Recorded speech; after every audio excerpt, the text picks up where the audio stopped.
ગુજરાતમાંથી પકડાયેલ ડ્રગ્સ મામલે કોંગ્રેસ પ્રવક્તા મનીષ દોશીનું નિવેદન સામે આવ્યું છે। Story report by Chirag Patadiya, Ahmedabad. ગઈકાલે દરિયાકાંઠેથી 300 કિલો ડ્રગ્સ એટલે કે 1800 કરોડ રૂપિયાની માતબર રકમનું ડ્રગ્સ નશાનો પદાર્થ પકડાણો છે। આ ઘણી ચિંતાનો વિષય છે। ગુજરાતનું યુવાધન અને દેશનું યુવાધન બરબાદ થાય, ડ્રગના રવાડે ચડે। આ નશાનો કારોબાર બે રોકટોક ચાલી રહ્યો છે અને ગુજરાતનો દરિયા કિનારો હોય કે જમીની હોય ત્યાંથી મોટા પાયે પ્રવેશદ્વારની જેમ ડ્રગ્સનો હેરફેર થઈ રહી છે। ગુજરાતમાં માત્ર દરિયા કિનારેથી નહીં પણ ગુજરાતમાં અનેક બંધ ફેક્ટરીઓની અંદર ડ્રગ્સ બનાવવાના કારખાના ચાલી રહ્યા અને આ કારખાનાથી સમગ્ર દેશની અંદર અને વિશ્વમાં પણ ડ્રગ્સ બનાવવાના આપણી સામે પુરાવા આવ્યા છે।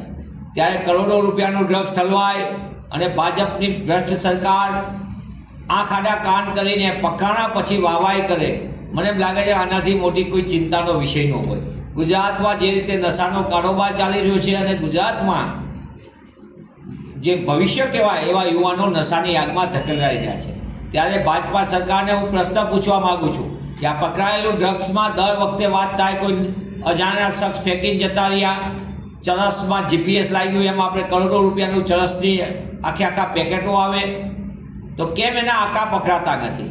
એ હેરાફેરી કરનાર ગુજરાતની અંદર કોણ એ લોકો છે કે જેના કારણે આ દેશનું યુવાધન ને ગુજરાતનું યુવાધન બરબાદ થયું છે? આ નશાના વેપલાને કોણે લાયસન્સ આપ્યા છે? કઈ રીતે આ હેરાફેર થાય છે ને કેમ અટકતી નથી? સરકાર દર વખતે કરોડો રૂપિયાના ડ્રગ્સ પકડાયા પછી વાત કરે છે કે બહુ સરસ કામગીરી થઈ। અમે પણ કોંગ્રેસ પક્ષ તરીકે કહીએ છીએ કે આ પકડાયેલો ડ્રગ્સ પકડાય અને નશાના આગમાંથી યુવાનો બચી જાય તેવી કોઈ પણ કામગીરીને અમે આવકારીએ છીએ, પણ જે પકડાયેલો ડ્રગ્સ કરતાં અનેક ગણું ડ્રગ્સ જ્યારે ગુજરાતમાં અને દેશમાં વિતરણ થઈ ગયું હોય તો મને એમ લાગે છે આ કેટલી મોટી ગંભીર બાબત છે ને ચિંતાનો વિષય। એક ખાનગી બંદર ઉપરથી 25,000 કરોડનું ડ્રગ્સ પકડાણું। સામાન્ય ડ્રગ્સ પકડાય તો તરત જ કહેવામાં આવે કે એની બધી તપાસ કરવામાં આવે, અહીંયા તો તપાસી ન થઈ। આ તો એક કન્ટેનર, એવા કેટલા કન્ટેનરો પાવડરના નામે દેશમાં જે તે જગ્યાએ વિતરણ થઈ ગયા, એનો જવાબ આજ દિન સુધી સરકાર નથી આપતી। સરકાર ખરેખર ગુજરાતના યુવાનો અને દેશના યુવાનો માટે ભાજપા સરકાર ચિંતિત હોય તો તેને ખરેખર એ કહેવું જોઈએ કે આ ડ્રગ્સના વેપલા માટે જવાબદાર કોણ છે, આખી સિન્ડિકેટને કોણ નેતૃત્વ આપી રહ્યું છે? આ બહુ ચિંતાનો અને ગહન વિષય છે।